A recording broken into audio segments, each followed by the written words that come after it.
Ayon sa horoscope ng Gemini, isang maswerteng yugto ang magsisimula sa Hunyo 2025. Ang mga matagal ng problema ay sa wakas makakahanap ng solusyon at ang malawak na mga oportunidad para sa paglago ng karera ay magbubukas. Panahon na upang simulan ang pagtatrabaho sa isang bagong paraan. Iniiwan ang mga kabiguan sa nakaraan. Ang madaling pakikisama ng Gemini ay positibong tinatanggap ang mga pagbabago.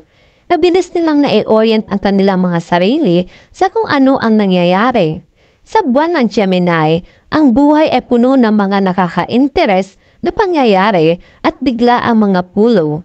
Sa estado ng tapang,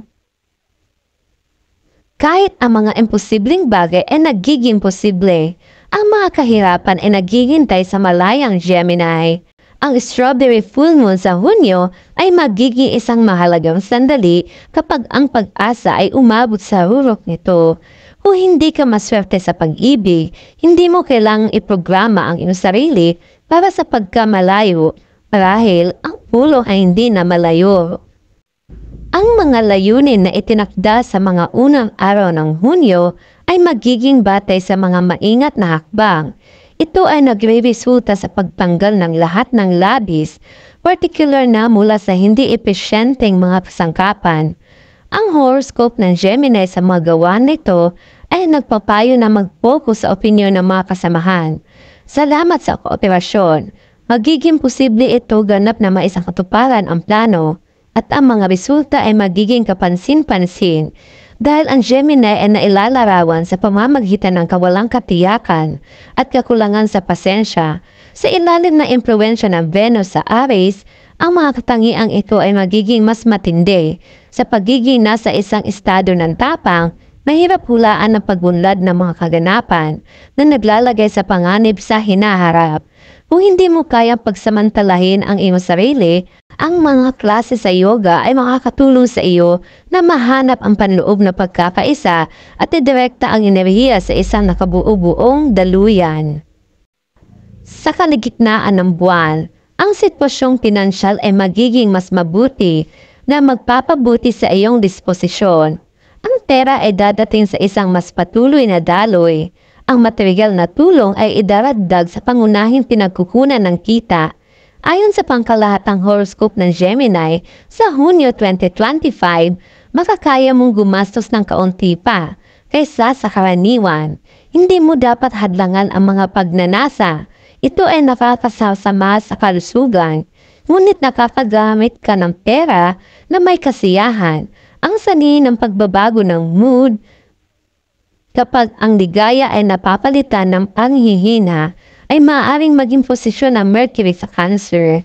Ang emotional na pag-ikot ay tumataas, kaya ang Gemini ay hindi talaga nakakontrol sa kanilang sarili.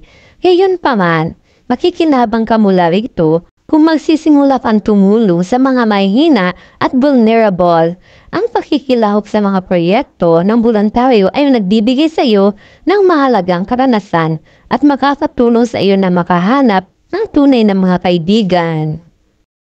Ang labis na pagiging madeltel sa dulo ng Hunyo ay maaaring magdulot ng masamang biro. Siyempre, nais mong ipagmalaki ang aking mga nagawa at kahit ilarawan ang mga plano, ngunit ang pagiging tapat ay hindi palaging akma.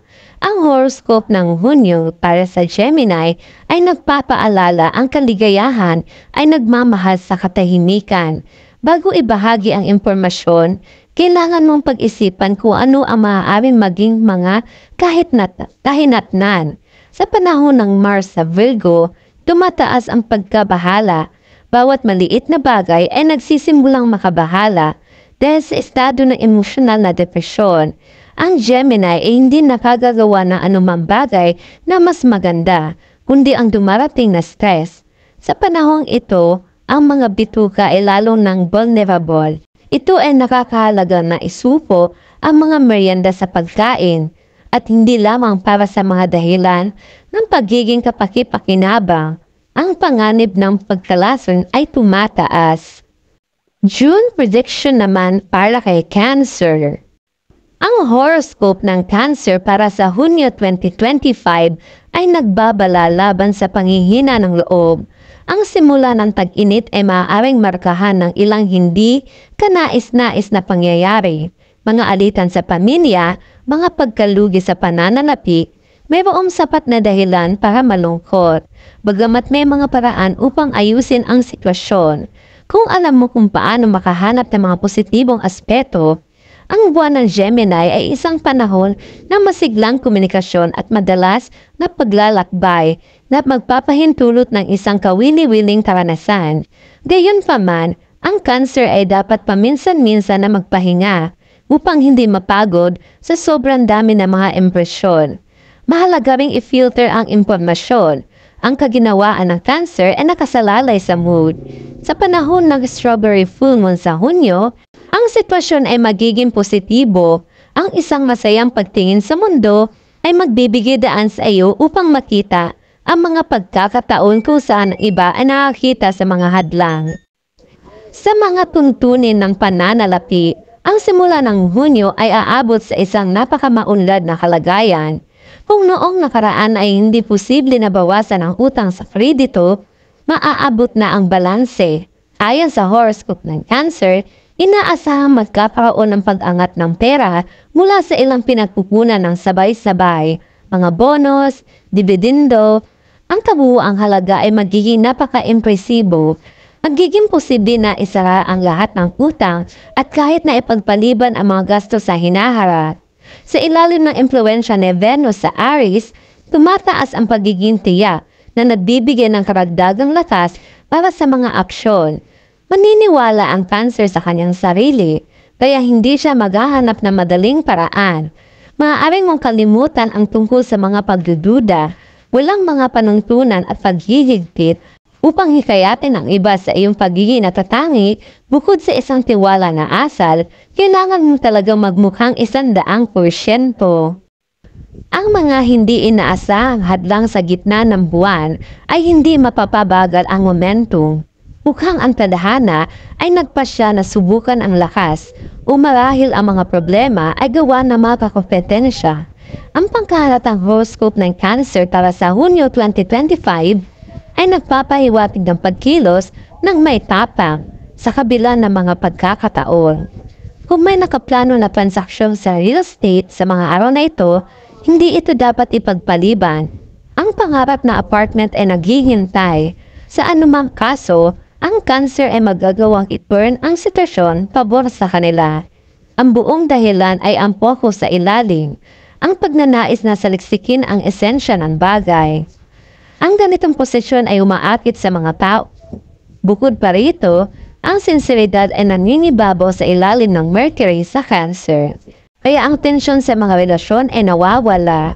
Posible na magkasundo sa anumang usapin na magdadala ng maraming benepisyo sa mga nagtatrabaho sa sektor ng serbisyo.